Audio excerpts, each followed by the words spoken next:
Bismillahirrahmanirrahim. Assalamualaikum warahmatullahi wabarakatuh. Kembali lagi bersama Ibu dalam pembelajaran daring PPKN kelas 12 bab 2 bagian 2 mengenai peran lembaga penegak hukum dalam menjamin keadilan dan kedamaian.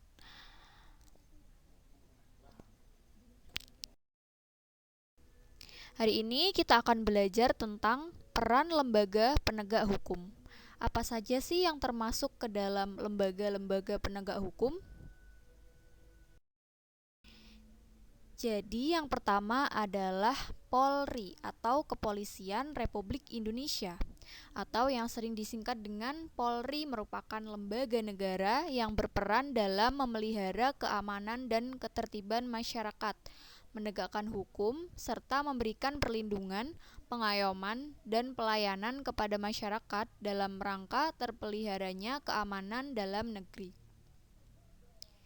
Peran yang mereka tampilkan sangat bermacam-macam, seperti halnya mengatur lalu lintas, memberantas gerakan-gerakan terorisme, mencegah penyalahgunaan narkoba, dan sebagainya. Selain itu, dalam bidang penegakan hukum, khususnya yang berkaitan dengan penanganan tindak pidana sebagaimana yang diatur dalam KUHP, Polri sebagai penyidik utama yang menangani setiap kejahatan secara umum dapat menciptakan keamanan dalam negara Republik Indonesia. Jadi kewenangan Kepolisian Republik Indonesia atau Polri diatur dalam pasal 16 Undang-Undang Dasar Negara Republik Indonesia Nomor 2 Tahun 2002. Yang pertama yaitu melakukan penangkapan, penahanan, penggeledahan, dan juga penyitaan. Yang kedua, melarang setiap orang meninggalkan atau memasuki tempat kejadian perkara untuk kepentingan penyidikan. Yang ketiga, membawa dan menghadapkan orang kepada penyidik dalam rangka penyidikan.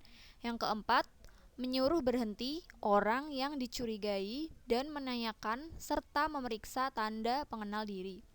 Yang kelima, melakukan pemeriksaan dan penyitaan surat. Yang keenam, memanggil orang untuk didengar dan diperiksa sebagai tersangka atau saksi. Yang ketujuh, mendatangkan orang ahli diperlukan dalam hubungannya dengan pemeriksaan perkara. Yang kedelapan, mengadakan penghentian penyidikan. Yang kesembilan, menyerahkan berkas perkara kepada penuntut umum. Yang kesepuluh, mengajukan permintaan secara langsung kepada pejabat imigrasi yang berwenang di tempat pemeriksaan imigrasi dalam keadaan mendesak atau mendadak untuk mencegah, menangkal orang yang disangka melakukan tindak pidana. Yang ke-11, memberikan petunjuk dan bantuan penyidikan kepada penyidik pegawai negeri sipil, serta menerima hasil penyidikan pegawai negeri sipil untuk diserahkan kepada penuntut umum. Yang ke-12, mengadakan tindakan lain menurut hukum yang bertanggung jawab, yaitu tindakan penyelidikan dan penyidikan.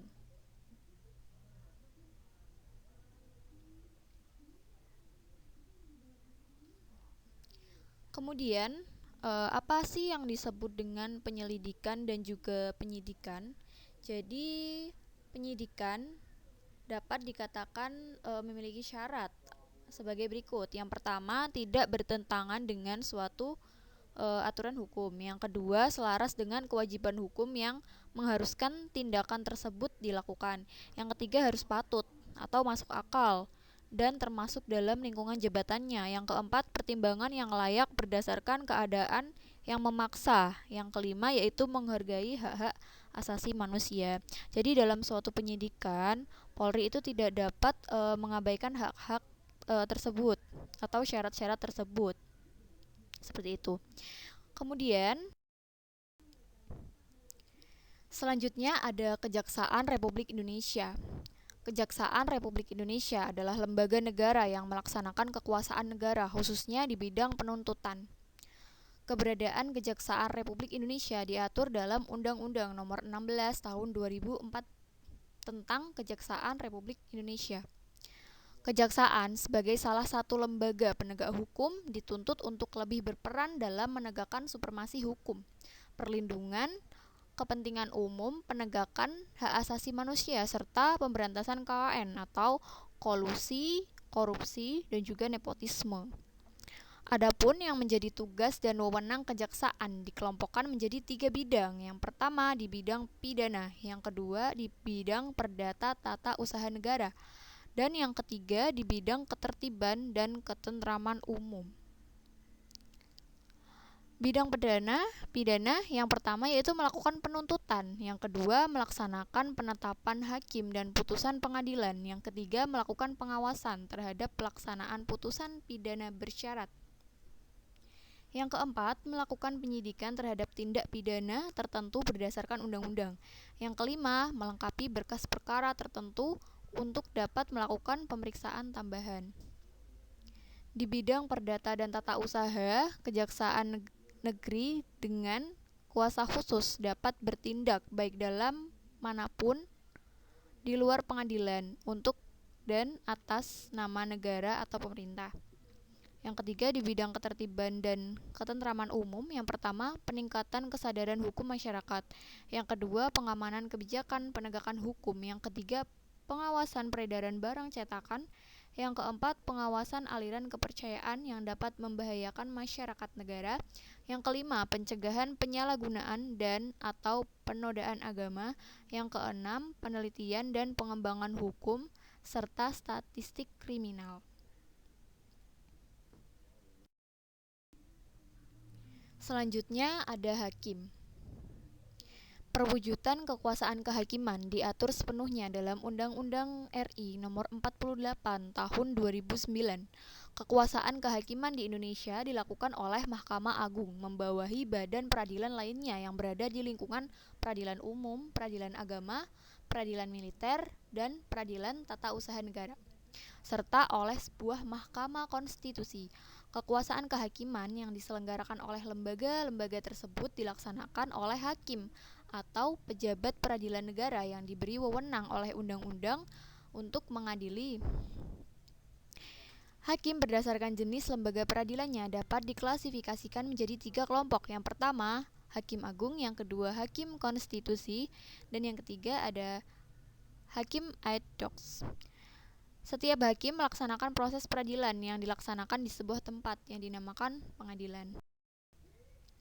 Berdasarkan jenis lembaga peradilannya ada 3.